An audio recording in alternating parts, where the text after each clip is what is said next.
The sound wasn't a scream, it was quieter, yet infinitely more devastating. It was the sharp, mechanical beep-beep of a boarding scanner, flashing red, followed by a heavy sigh that sucked the oxygen out of gate K-12. Dr. David Carter stood frozen, his hand still extended, holding his family's passports, while the woman behind the podium didn't even look up from her screen. She just flicked her wrist, a dismissal more insulting than a slap. "Step aside," she said, her voice dripping with a terrifying mixture of boredom and malice. I said, "Step aside. You aren't flying today." At that moment, Patricia Higgins, a gate agent with 20 years of unchecked authority, thought she was just clearing seats for a VIP. She had no idea she had just made the single most expensive mistake in the history of Meridian Airways. The fluorescent lights of Chicago O'Hare's Terminal 3 hummed with that specific, headache-inducing frequency that only weary travelers seem to hear. Outside the floor-to-ceiling windows, a grey mid-December sky threatened snow, the kind of heavy wet slush that grounded flights and ruined Christmases. Dr. David Carter adjusted the strap of his duffel bag, wincing slightly. He was a man accustomed to 18-hour shifts in the operating theatre, removing gliomas and repairing aneurysms with steady hands. But the stress of travelling with a toddler was a different kind of fatigue. Beside him, his wife, Michelle, rocked their 3-year-old son, Leo, who was blissfully asleep on her shoulder.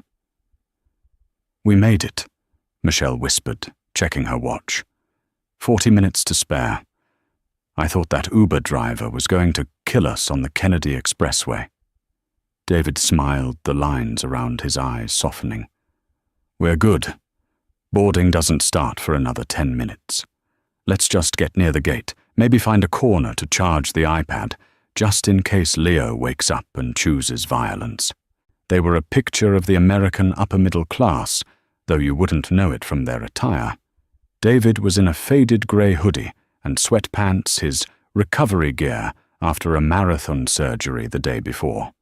Michelle wore leggings and a messy bun. They were black, tired, and just wanted to get to Atlanta for Michelle's sister's wedding. As they approached gate K-12, the atmosphere shifted. It was subtle at first, like the drop in pressure before a thunderstorm. The gate area was crowded, anxious passengers, hovering like vultures around the podium. Behind the desk stood 2 agents.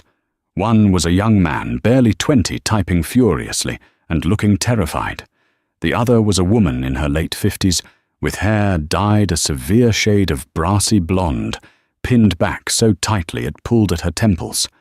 Her name tag pinned slightly askew on her navy blue Meridian Airways uniform read Patricia.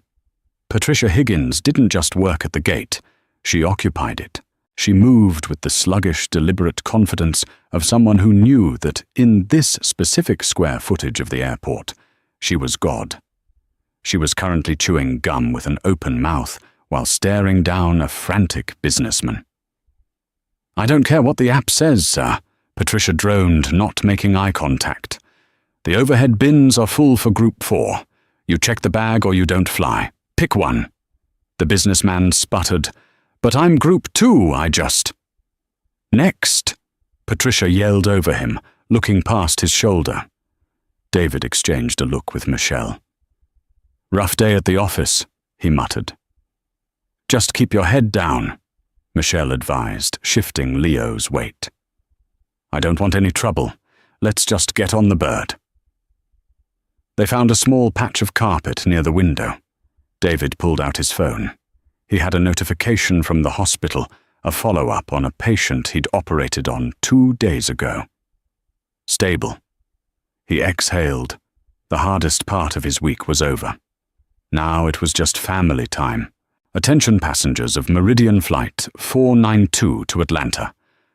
The loudspeaker crackled. It was Patricia's voice. "We are in an oversold situation. We are looking for volunteers to give up their seats for a voucher of $300. Please approach the podium." A collective groan went through the crowd.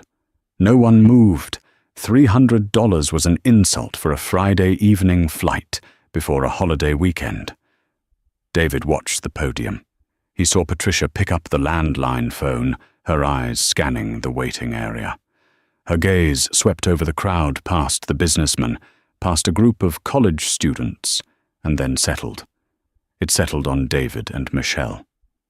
She stared for a long, uncomfortable moment. David felt a prickle on the back of his neck. It was the same instinct he felt when a surgery was about to go wrong, the sense that a variable had just shifted against him. Patricia whispered something to the young agent, pointing subtly in their direction with a pen. The young agent looked up, saw the Carters, looked back at Patricia, and shook his head, slightly appearing hesitant. Patricia's face hardened. She snapped something at him, and he shrank back, typing obediently. "What was that about?" Michelle asked, noticing the tension in David's posture. "Probably nothing," David lied. "Maybe they like my hoodie." But he knew it wasn't the hoodie. He checked his boarding passes on his phone again. Group 1, seats 3A, 3B, 3C. They had paid full fare for first class, a treat David insisted on, so Michelle wouldn't have to wrestle a toddler in economy. They were legitimate. They were checked in. There was no reason to worry. "Ladies and gentlemen, we are ready to begin boarding," Patricia announced. "We invite our first-class passengers and active military to board at this time." David stood up, grabbing the bags. "That's us. Let's go." They joined the short line for the priority lane. Ahead of them was an older couple, white, dressed in suits. Patricia scanned their passes with a beaming synthetic smile. "Have a wonderful flight, Mr. and Mrs. Henderson. Thank you for your loyalty." The Hendersons passed through. David stepped up to the podium, holding his phone out with the QR codes displayed. Michelle was right behind him, Leo stirring slightly in her arms. "Good evening," David said politely. Patricia didn't smile. She didn't speak immediately. She took a slow, deliberate sip from a water bottle, capping it tightly, before looking at David's phone. Then she looked at David. Then at Michelle. Then back at the phone. She didn't reach for the scanner. "I need to see physical IDs," she said flatly. David paused. "We're flying domestic. The TSA already checked our IDs at security. We just need to scan the boarding passes." "I need to see physical IDs," she repeated louder this time. "And the birth certificate for the child." "Birth certificate?" Michelle stepped forward. "He's 3. We bought a seat for him. He's not a lap infant. You don't need a birth certificate for a ticketed minor on a domestic flight." Patricia leaned over the podium, her gum snapping. "Mom, do not tell me my job. I have reason to believe the age of the child has been misrepresented to avoid fair rules, and I need to verify the identity of the cardholder." David felt the heat rising in his chest. This was nonsense. "We paid for a first-class seat for him. Whether he is 2 or 10, the seat is paid for. And my ID is in my wallet, which is at the bottom of this bag." "Then I suggest you dig it out," Patricia said, crossing her arms. "Or you can step aside and let the paying customers board." "I am a paying customer," David said, his voice dropping an octave. "I'm Dr. David Carter. This is my family. We are in seats 3A through 3C. Patricia let out a short, derisive laugh. "Dr. Wright, look, sir, you're holding up the line. Step aside." Behind them, the line was growing. People were craning their necks. The shame was immediate and hot. David clenched his jaw. He knew this game. If he got angry, he became the threat. If he shouted, security would come. "Fine," David said. He knelt down and unzipped his bag, rummaging for his wallet. He found it, pulled out his driver's license, and slapped it on the counter. "Here." Patricia picked it up. She held it up to the light. She bent it slightly. She looked at the picture, then at David. "This photo looks different," she said. "I had a beard," David said through gritted teeth. She turned to the computer. She typed something. She typed for a long time. The boarding sign overhead blinked. The economy passengers were now lining up, watching the scene unfold. "Is there a problem?" Michelle asked, her voice trembling slightly. Patricia ignored her. She picked up the phone again. "Yeah, this is gate K12. I need a supervisor. No, actually send PD. I have a passenger becoming aggressive." David's eyes went wide. "Aggressive? I haven't raised my voice. I gave you what you asked for." Patricia looked him dead in the eye, a smirk touching the corner of her lips. "Sir, step back from the podium. You are scaring the staff." The air around gate K12 had turned poisonous. The murmurs from the line behind them were audible now. "What's taking so long? Probably didn't pay for the upgrade. Just let them through, for God's sake." David took a step back, holding his hands up, palms open. The universal sign of surrender. "I am stepping back. I am standing right here. I am not aggressive. I just want to board the flight with my family." Michelle placed a hand on David's arm. Her grip was tight. "David, she's baiting you. Don't give her anything." The young agent next to Patricia looked like he wanted to dissolve into the floor. He glanced at the screen, then at David. "Patty," he whispered. "The system shows they're cleared. The payment is verified. It's an Amex Black card." Patricia spun on her heel, her back to the Carters, and hissed at the boy. "Quiet, Jason. You're new. You don't know how to spot fraud. These people book with stolen miles or stolen cards all the time. Look at them. Does that look like first class to you?" Jason, the young agent, glanced at David's high-end, albeit casual hoodie, and Michelle's boutique travel bag. "Actually, yeah, they look..." "Quiet," Patricia snapped. She turned back to the Carters. "The system is flagging your reservation." She lied smoothly. "It seems the credit card used to book this flight has been reported as suspicious. Until we can verify ownership with the bank, I cannot let you board." "That is a lie," David said, his voice shaking with suppressed rage. "I used that card to buy coffee 10 minutes ago. I am a neurosurgeon at Northwestern Memorial. You can Google me right now." "I don't have time to Google you, bro," Patricia said, using the slang like a weapon. "And the bank verification department is closed. It's 6:00 p.m. "Banks don't close at 6:00 p.m. for fraud alerts," Michelle cried out. Leo woke up at the sound of her voice and started to cry. The sound pierced the tension. "Great," Patricia muttered loud enough for the first few rows of economy to hear. "Now the kid is screaming. We can't have a disruption like that in the cabin anyway." Suddenly the door to the jet bridge opened from the inside. A flight attendant peeked her head out. "Patricia, we're waiting on 3A, B, and C.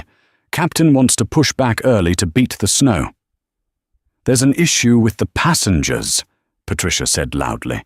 "Security is en route, but don't worry, I have standby passengers ready to fill the seats." David's blood ran cold. Standby passengers. He looked to the side of the podium. Standing there, leaning against the wall, was a man in a tan trench coat. He was tall, silver-haired, and looked distinctly impatient. Next to him was a younger woman, perhaps an assistant, and 2 other men in suits. They didn't look like standby passengers. They looked like they expected to be there. The man in the trench coat caught Patricia's eye and tapped his watch. Patricia gave him a nearly imperceptible nod. David saw it. He saw the connection. This wasn't about IDs. This wasn't about credit cards. This was a bump. An illegal, targeted bump to clear the premium cabin for someone Patricia wanted or needed to accommodate. "You're giving our seats away," David said, pointing at the man in the trench coat. "That's what this is. Who is he?" "That is none of your business," Patricia snapped. She typed 3 keystrokes. Clack, clack, clack. The printer behind her whirred. She ripped the paper off. "I have removed you from the flight due to non-compliance and security risk. You will be rebooked on the..." Let's see. 6:00 a.m. flight tomorrow, in economy. That is the best I can do."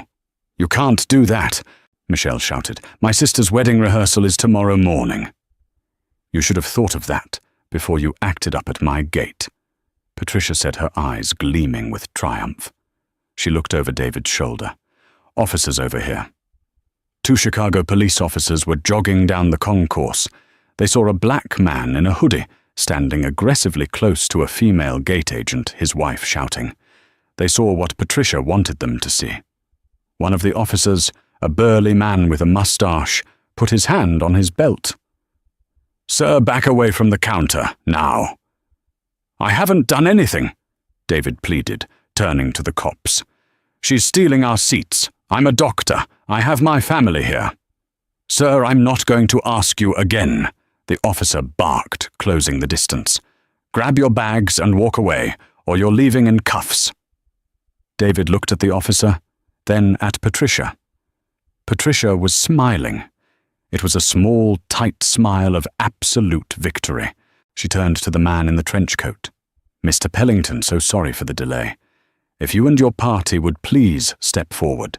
We have 3 seats open in first class, just for you." Mr. Pellington stepped forward, not even looking at David. He handed a platinum card to Patricia. "Thank you, Patricia," Pellington said, his voice like gravel. "I'll mention your efficiency to Bob." "Happy to help, sir," she cooed. David felt Michelle's hand pulling him back. "David, stop, please. Think of Leo. Don't let them arrest you." David looked at his son, who was now wailing in Michelle's arms. He looked at the passengers staring at him with a mix of pity and suspicion. He looked at Jason, the young agent who was staring at his shoes in shame. And then he saw something else. Sitting in the front row of the waiting area, a teenager with purple hair was holding up an iPhone. The red recording dot was on. The lens was pointed directly at Patricia Higgins. David took a deep breath. He straightened his spine. He was a surgeon. He knew how to play the long game. He knew that sometimes, to save the patient, you had to stop cutting and wait. "Okay," David said, his voice eerily calm. "We are leaving." He looked Patricia dead in the eyes. "You have made a mistake, Patricia. You think you just bumped a nobody. I want you to remember this moment." Patricia laughed. "Bye-bye, doctor. Enjoy the motel." As the officers escorted the humiliated family away from the gate, Patricia scanned Mr. Pellington's boarding pass. The scanner beeped green. "Welcome aboard," she said. She thought the problem was gone. She thought the noise would disappear into the snowy Chicago night. She didn't know that the teenager with the purple hair had just hit upload on TikTok. And she certainly didn't know that Bob, the man Pellington mentioned, wasn't just a manager. He was Robert McKinnon, the CEO of Meridian Airways. But the real twist wasn't about the CEO. It was about who David Carter was calling as he walked away from the gate, his phone pressed to his ear. His face, a mask of cold, calculated fury. "Hello, Senator. Yes, it's David. I need a favor. A big one. No, it's federal." The air inside the first-class cabin of Meridian Flight 492 was noticeably different from the terminal. It smelled of warmed nut sanitizer and money. Arthur Pellington slid his bulk into seat 3A, the seat David Carter had paid for 3 months ago. Pellington let out a groan of relief, unbuttoning his suit jacket. He was a man whose face looked like it was made of sourdough dough that had been punched a few times, puffy pale and perpetually sweating. "Champagne, Mr. Pellington?" a flight attendant asked, hovering nervously. She had seen the commotion at the gate. She knew this man wasn't on the manifest until 5 minutes ago. "Double." "No ice." Pellington grunted. He didn't say please. He turned to the man in 3B, his associate, a shark-eyed lawyer named Greg. "See, I told you. Patricia always comes through. Meridian knows who butters the bread." Greg looked less comfortable. He checked the window, watching the flashing lights of the police cruiser that was currently receiving the Carter family down on the tarmac level. That was messy, Arthur. That guy, he didn't look like a nobody. He said he was a surgeon. Pellington waved a hand dismissively. Everyone's a surgeon or a lawyer when they're trying to keep their seat. He was nobody. Did you see the hoodie? Probably a diversity hire trying to flash status. Besides, Bob owes me. I got that antitrust regulation killed in the Senate last week. Meridian saved $2 billion because of me. I think I deserve a seat to Atlanta. He took a sip of the champagne the moment it landed on his tray table. But there was something Pellington was hiding. His hands shook slightly as he held the glass. He reached down to his briefcase, a battered leather attaché that he had refused to let Patricia check, even though it was slightly too large for the underseat storage. He patted it. "Is the file in there?" Greg whispered, leaning in.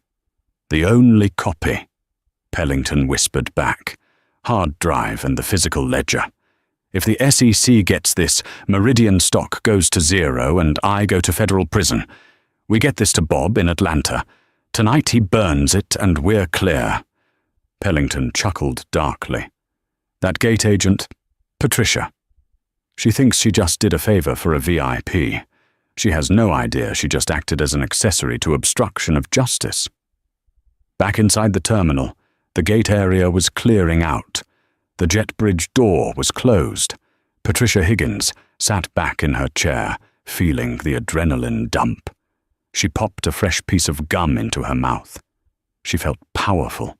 She had protected the airline's interests. She had removed a disruptive passenger. She had maintained order. Her computer pinged with an internal message. It was from the station manager. "Subject flight 492. Closeout message. Good work on the turnaround, Pat." Bob McKinnon's office called. They wanted to make sure Pellington got on. "You made it happen." Patricia smiled. "That's right," she murmured to herself. "I made it happen." She looked over at Jason, the young agent who was still staring at his screen, looking pale. "What is your problem?" she snapped. I'm reading the notes on the passenger you bumped," Jason said quietly. "Dr. David Carter. I checked his frequent flyer history. Who cares? He's probably silver status at best. He's Global Services Patricia, invitation only. And I Googled him." Jason turned the monitor slightly. "He's not just a surgeon. He's the chief of neurosurgery at Northwestern. And last year he was awarded the Presidential Medal of Freedom for his work in pediatric trauma." Patricia's chewing slowed. She squinted at the screen. There was David Carter shaking hands with the President of the United States. "So," Patricia said, though her voice lacked its usual bite, "being a doctor doesn't give you the right to be aggressive." "I also checked the credit card again," Jason said. "It wasn't flagged. The system error code you cited, error 40422, that's the code for manual override, agent discretion. You manually blocked him." "Jason," Patricia said, her voice dropping to a dangerous whisper, "if you value your job, you will clear that screen and go tag bags for the next flight. The man was a security threat. I made a judgment call. End of story." Jason swallowed hard. "Okay, Patricia." But as Jason walked away, he didn't go to the bag tag printer. He went to the employee break room. He took out his phone. He opened the Notes app and typed date deck for TARS. Flight 492. Gate Agent P. Higgins manually overrode valid ticket for Dr. David Carter to seat A. Pellington. Pellington claimed to be personal friend of CEO. Family escorted by PD. I was ordered to stay silent. Jason was young, but he wasn't stupid. He knew what a scapegoat looked like, and he had no intention of being one. The wind outside Terminal 3 cut through David's hoodie like a knife. It was snowing harder now, big wet flakes that melted on contact with the asphalt. They were standing on the curb, the smell of exhaust fumes and despair thick in the air. Leo was screaming a high-pitched, exhausted wail that grated on the nerves. Michelle was shivering, not just from the cold, but from the shock. They treated us like criminals, David. She sobbed, wiping mascara from her cheek. Everyone was staring. That woman, she looked at me like I was dirt. David didn't answer immediately. He was busy loading their luggage into the trunk of a Toyota Camry Uber that had seen better days. His hands were shaking, not from cold, but from a rage so profound it felt like a physical weight in his chest. He slammed the trunk shut. "Get in the car, baby. Get Leo out of the cold." They climbed into the back seat. The car smelled of stale cigarettes and vanilla air freshener. "Where to?" the driver asked, looking at them in the rearview mirror with mild curiosity. "The nearest hotel that has a room," David said. "I don't care which one. Just get us away from this airport." As the car pulled into traffic, David pulled out his phone. 42% battery. He scrolled past his contacts, fellow doctors, hospital administrators, family. He stopped at a name he hadn't called in 2 years. Senator Thomas Halloway. 2 years ago, Senator Halloway's granddaughter had been brought into Northwestern with a traumatic brain injury after a horse-riding accident. Every other surgeon said it was inoperable. David had operated for 14 hours. The girl was now a sophomore in college on the dean's list. Halloway had given David his personal cell number. "Day or night, David. You ever need anything at all." David pressed call. It rang 4 times. "Hello, this is Tom." The voice was gruff, tired. "Senator, it's David Carter." There was a pause, then the voice brightened instantly. "David, my God, I was just looking at a picture of you and Sarah. Is everything okay? You calling about the hospital funding?" "No, Tom. I'm calling because I'm in a beat-up Uber outside O'Hare with my wife and 3-year-old son. We just got thrown off Meridian Flight 492 by police because a gate agent wanted our first-class seats for a buddy of the CEO." "Excuse me." The senator's voice dropped. "Did you say Meridian?" "Yes. A woman named Patricia Higgins. She claimed fraud, claimed I was aggressive. She humiliated us, Tom. But that's not the worst part." David looked out the window at the blurry lights of the highway. "The man they gave my seat to. I recognized him from the news. It was Arthur Pellington." Silence on the other end.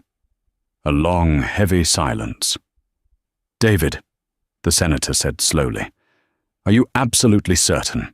I was standing 3 feet from him. Trench coat, scar above the left eyebrow. Smoked like a chimney.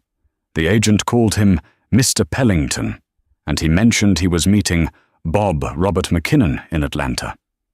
"Holy Mother of—" The senator's voice trailed off. "David, listen to me carefully. Arthur Pellington is currently under a federal subpoena. He was supposed to surrender his passport to the Department of Justice at 9:00 a.m. tomorrow in D.C. He claimed he was bedridden with pneumonia to get a continuance." David's grip on the phone tightened. "Well, his pneumonia seems just fine. He's drinking champagne in seat 3A right now." "If he is on that plane," Halloway said, his voice turning into the steel trap of a career prosecutor, "he is fleeing the jurisdiction, and if Meridian Airways knowingly facilitated his travel after the DOJ flagged him, that's not just a customer service issue. That's aiding and abetting a federal fugitive." "What do you need me to do?" David asked. "Nothing," Halloway said. "Go to your hotel, hug your wife, keep your phone charged. I'm calling the FAA, and then I'm calling the FBI field office in Atlanta. When that plane lands, it's not going to be a gate agent greeting Mr. Pellington." David hung up. He looked at Michelle. She had stopped crying and was staring at him. "Who was that?" she whispered. That, David said, leaning back and closing his eyes, was the cavalry. The Uber pulled up to a Motel 6. It was the only place with vacancy. The neon sign flickered, buzzing loudly. No vacancy lit up just as they arrived. They had the last room. As they dragged their Louis Vuitton bags into the lobby, which smelled of chlorine and old carpet, Michelle reached into her pocket. "David," she said, "I didn't want to say anything in front of the police, but I have something." She pulled out her phone. I started a voice memo when she asked for the birth certificate. I have the whole thing. I have her admitting she bumped us for a VIP. I have her mocking you. David took the phone. He looked at the file. Recording 44 to Hemme 12 minutes. "Don't post it yet," David said. "Not yet. We wait until morning. We let them think they got away with it."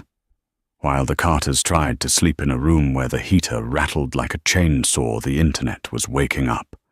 Chloe Vance, screen name, A Chloe all accept. The Observer was sitting in the airport food court waiting for her delayed flight to Denver. She was bored. She had a video on her phone that she had taken an hour ago. She opened TikTok. She uploaded the clip. It was shaky at first, but the audio was crystal clear. Patricia's voice. "I don't have time to Google you, bro." The image a distinguished black man pleading calmly while a gate agent rolled her eyes. The climax. The man in the trench coat Pellington slipping the agent a credit card and smirking as the family was led away by police. Chloe added the caption, "Meridian Airways agent kicks off doctor for VIP friend. I don't have time to Google you. Mos Meridian Airways, lost racist, lost Karen or Sashk O'Hara." She hit post, 8:00 p.m., 12 views. 9:30 p.m., 450 views. 11:00 p.m., 15,000 views. At 11:15 p.m., a popular travel blogger named Mile High Max saw it. He had 2 million followers. He quote-tweeted the TikTok video on X-Twitter. Max's tweet, "I've seen bad gate agents, but this is next level. Meridian Airways care to explain why you had the police drag a calm family away, so this guy in the trench coat could board. Also, does anyone recognize the guy in the coat? Can't say 1:00 a.m. The video hit 1.5 million views. The internet sleuths went to work. User @EagleEye22 posted a screenshot of the man in the trench coat next to a news article from the Washington Post. Tweet, "Wait a minute. Is that Arthur Pellington, the lobbyist involved in the clean water scandal? Isn't he supposed to be under house arrest?" User Ahmed Twitter jumped in. Tweet, "I recognize that passenger. That is Dr. David Carter. He saved my nephew's life. He is a literal hero. Meridian Airways, you just messed with the wrong doctor." By 3:00 a.m., the hashtags "Just Boycott Meridian" and "Where is Pellington" were trending #1 and #2 in the United States. Inside the Meridian Airways social media command center in Dallas, a lone night shift intern named Sarah saw the red lights flashing on her dashboard. Mention volume had spiked 4,000% in the last hour. She clicked the tag. She watched the video. She read the comments. "Oh no," she whispered. She picked up the emergency phone to call the VP of Public Relations.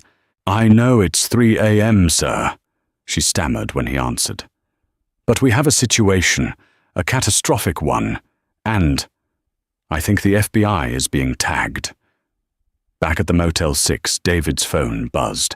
Then it buzzed again. Then it began to vibrate continuously, a steady hum against the cheap nightstand. David woke up. He groggily reached for the phone. The screen was blinded by notifications. Texts from colleagues, emails from reporters, and one text from Senator Holloway. Holloway turned on the TV. CNN. Now. David grabbed the remote and turned on the small television mounted in the corner. The news anchor looked grave. The banner at the bottom read, "Breaking news. Fugitive lobbyist spotted on Meridian flight. We are receiving reports." The anchor said that Arthur Pellington, a key witness in the ongoing energy sector corruption trial, may have fled the country last night on a domestic flight to Atlanta, aided by airline staff who removed a family to make room for him. A viral video appears to show the transaction taking place. The screen cut to Chloe's TikTok video. There was Patricia, magnified on national television, snapping her gum. David looked at Michelle, who was now awake and sitting up, eyes wide. "They know," Michelle whispered. "They know," David said, "and the plane lands in 20 minutes. David's phone rang. It was an unfamiliar number. "Hello. Dr. Carter." A slick, panicked voice on the other end. "This is Richard Sterling, Senior VP of Customer Experience for Meridian Airways. We seem to have had a terrible misunderstanding at O'Hare. We would like to offer you a full refund and, perhaps, a voucher." David laughed. It was a cold, hard laugh. "Mr. Sterling," David said, "you're going to need a lot more than a voucher. You're going to need a criminal defense attorney." He hung up. "Get dressed," David said to Michelle. "We have a press conference to give." The wheels of Meridian Flight 492 screeched against the wet tarmac of Hartsfield-Jackson Atlanta International Airport. It was 8:45 a.m. Inside the first-class cabin, Arthur Pellington stretched his legs, feeling the satisfying pop of his knees. He had slept soundly, aided by 3 glasses of champagne and the arrogant assurance that he was untouchable. He checked his watch. He had plenty of time to meet Robert McKinnon Bob at the private hangar on the other side of the airfield, hand over the physical ledger, and disappear to a non-extradition country in the Caribbean before the DOJ even realized he had skipped his morning meeting. "Ladies and gentlemen, welcome to Atlanta," the flight attendant announced, her voice wavering slightly. "Please remain seated with your seatbelts fastened until the aircraft has come to a complete stop at the gate." Pellington smirked at his lawyer, Greg. "Easy.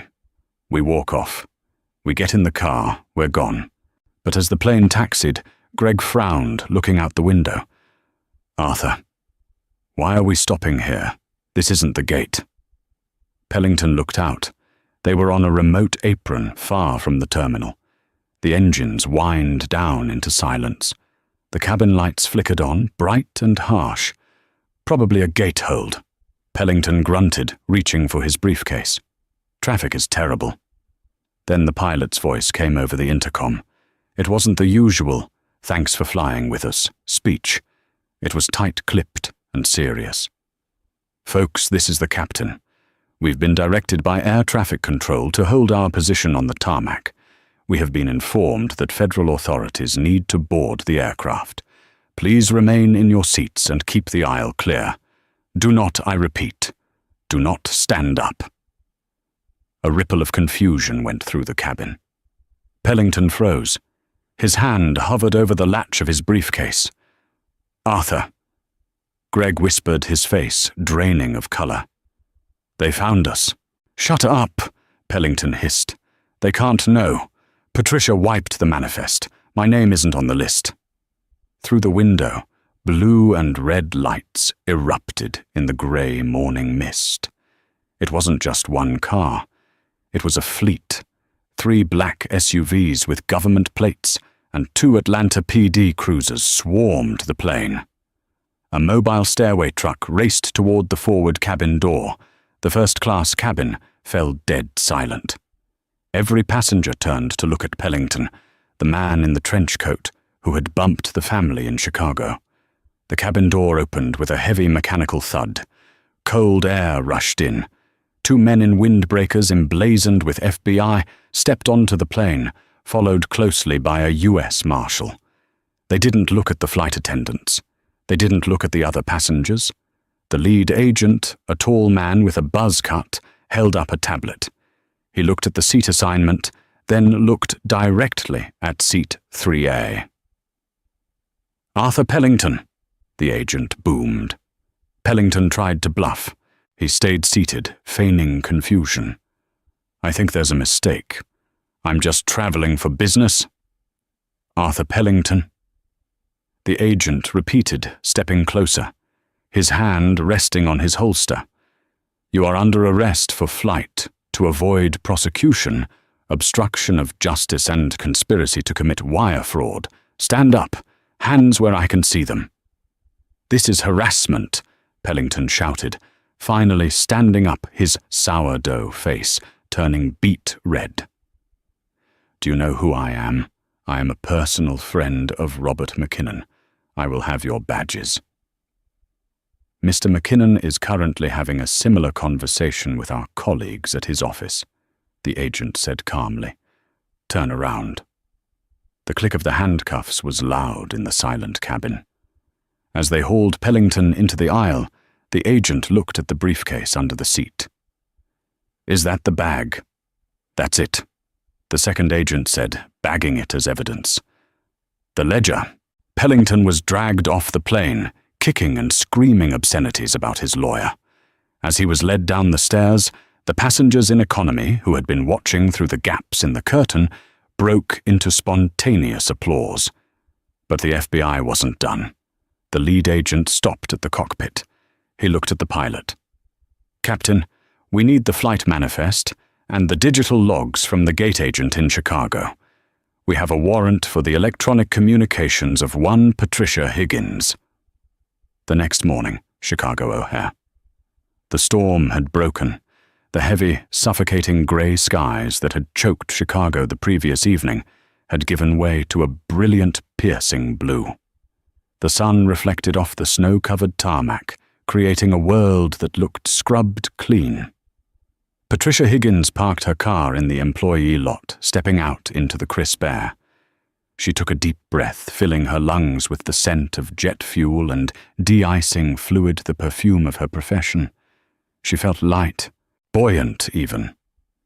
Before leaving her house, she had checked the internal flight logs one last time. Meridian Flight 492 had landed in Atlanta on schedule.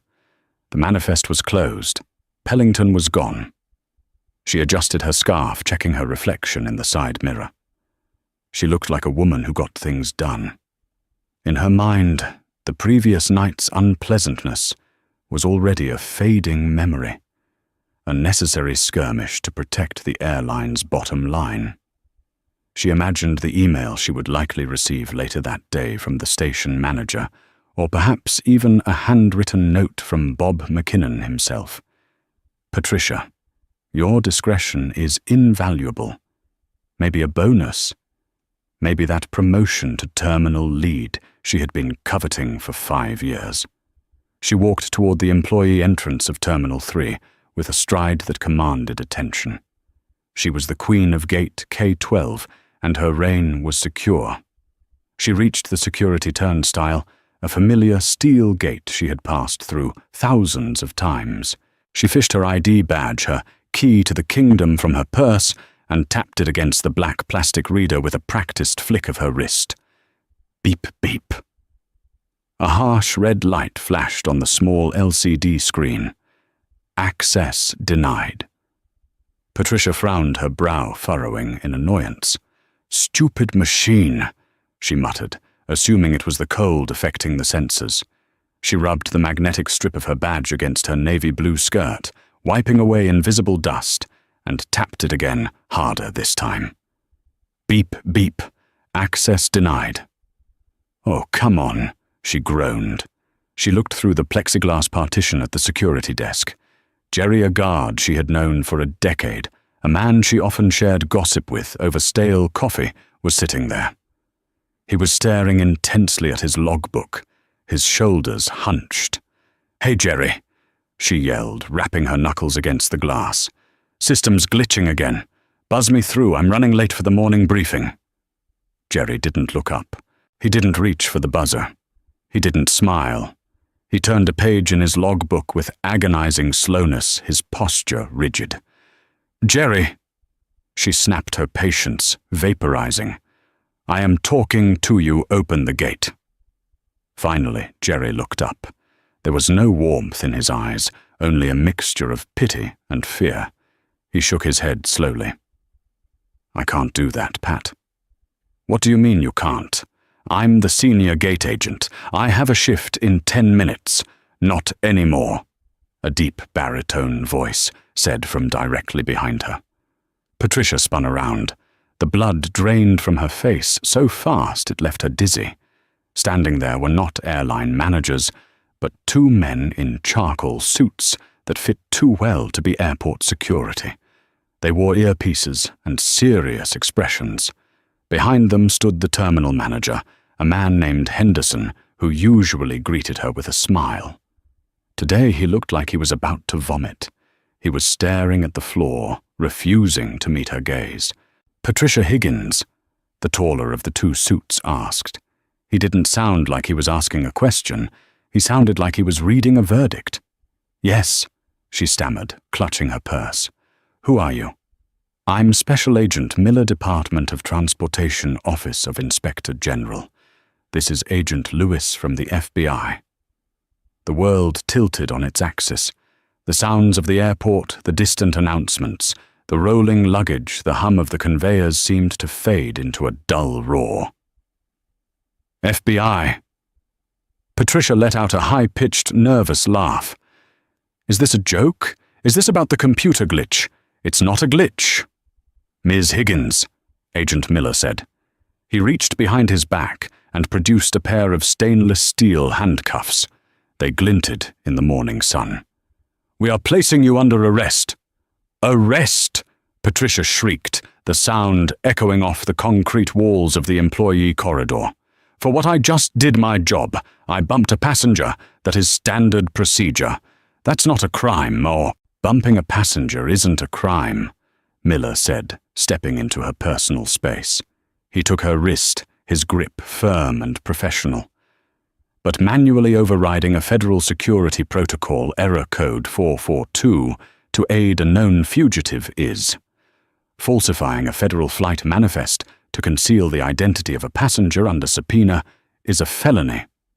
And accepting a wire transfer of $5,000 from an offshore account linked to Arthur Pellington, which hit your bank account at 4 a.m. this morning, is wire fraud." Patricia's knees buckled. She felt the cold steel lock around her wrists. The money. She hadn't even checked her account yet. She looked frantically at the terminal manager. "Mr. Henderson, help me tell them Bob told me to do it." Bob McKinnon called the desk. "Bob resigned an hour ago, Patricia," Henderson said, his voice barely a whisper. "The board of directors fired him for cause. Meridian Airways is cooperating fully with the federal investigation. You're on your own. They didn't take her out the back way. Perhaps it was protocol, or perhaps it was a specific instruction to make an example of her. But the agents marched Patricia Higgins right through the main concourse of Terminal 3. It was the perp walk of the century. As she was led past the Hudson newsstand and the Starbucks heads turned, the airport was buzzing with the morning rush, but a hush fell over the crowd as they saw the Meridian uniform in cuffs. People pointed, phones were raised. The cameras that Patricia had so arrogantly dismissed the night before were now everywhere documenting her downfall. They walked her past, Gate K-12. The morning flight to Atlanta, the 9:00 a.m. departure she had sarcastically rebooked the Carter family on, was boarding. The line of passengers paused, watching the spectacle, and there, standing by the floor-to-ceiling window waiting for his group to be called, was Dr. David Carter. He looked different. The grey hoodie and sweatpants were gone. He was dressed in a sharp navy blazer and a crisp white shirt, looking every bit the distinguished surgeon he was. He held a steaming cup of coffee in one hand and his phone in the other. He wasn't shouting. He wasn't recording. He was simply watching. Patricia locked eyes with him. In that split second, the power dynamic that had defined their interaction the night before was completely inverted. Her arrogance, her chewing gum, her key to the kingdom. It was all dust. She looked small. She looked terrified. She looked like exactly what she was, a bully who had been caught. David didn't smile. He didn't gloat. He didn't say a word. He simply raised his coffee cup in a silent, solemn toast. Acknowledgement. Then he turned his back to her and looked out at the runway, watching the planes take flight. The fallout was not just a ripple, it was a tsunami. The story of the gate agent and the surgeon dominated the national news cycle for weeks. Chloe Vance's TikTok video was played on CNN, Fox News, and the BBC. It became the defining image of corporate arrogance. Meridian Airways nearly collapsed. The airline's stock plummeted 18% in 3 days as the hashtag #Joshua-boycott-Meridian trended globally. To save the company, the board conducted a brutal purge. The CEO, Robert McKinnon, was indicted for conspiracy. The VP of Customer Experience was fired. The settlement was swift and historic. David Carter sued Meridian Airways for racial discrimination, defamation, and breach of contract. Desperate to keep the details of their internal VIP bumping policies out of a public courtroom, the airline settled. The amount was never officially disclosed, but financial analysts estimated the payout was upwards of $10 million. The villain Patricia Higgins turned state's evidence. She testified against Pellington and McKinnon to avoid a 20-year prison sentence. However, she did not escape justice. She was sentenced to 6 months of strict house arrest, 5 years of federal probation, and in a twist of poetic justice was placed on the permanent federal no-fly list. The woman who had treated the airport as her personal fiefdom would never step foot in one again. The hero Dr. David Carter didn't buy a yacht. He didn't move to a private island. He took the settlement money and did exactly what a man of his character would do. He established the Leo Carter Foundation for Pediatric Equity. The non-profit had a simple mission. It chartered private medical flights for children in rural and underserved communities who needed life-saving surgeries at major metropolitan hospitals. No gate agents, no bumping. Just care. 6 months later, David Carter was back at O'Hare. He was flying to a neurosurgery conference in Boston. He walked up to the gate. The podium was the same, but the vibe was different. A new agent was standing there, a young woman with a bright, genuine smile. "Good morning, Dr. Carter," she said, scanning his boarding pass. The machine beeped a pleasant green. "Thank you for flying with us. We have you in seat 1A today. The captain asked me to personally welcome you aboard." "Thank you," David said softly.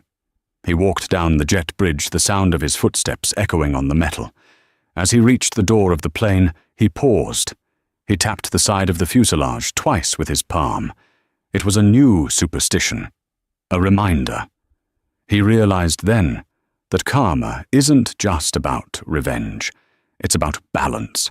It doesn't always have a boarding pass, and it doesn't always fly first class, but if you wait long enough, it always arrives on time. David smiled, ducked his head, and stepped onto the plane. What a ride. From a power-tripping gate agent to a federal investigation, the story of David Carter and Patricia Higgins proves one undeniable fact: you never really know who you are talking to. Patricia thought she was crushing a nobody in a hoodie.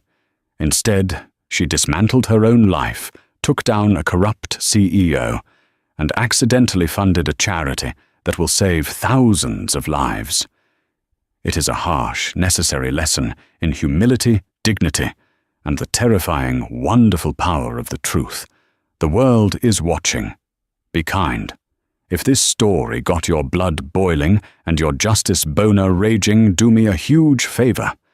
Smash that like button. It really helps the channel grow and tells YouTube you want more real-life dramas like this.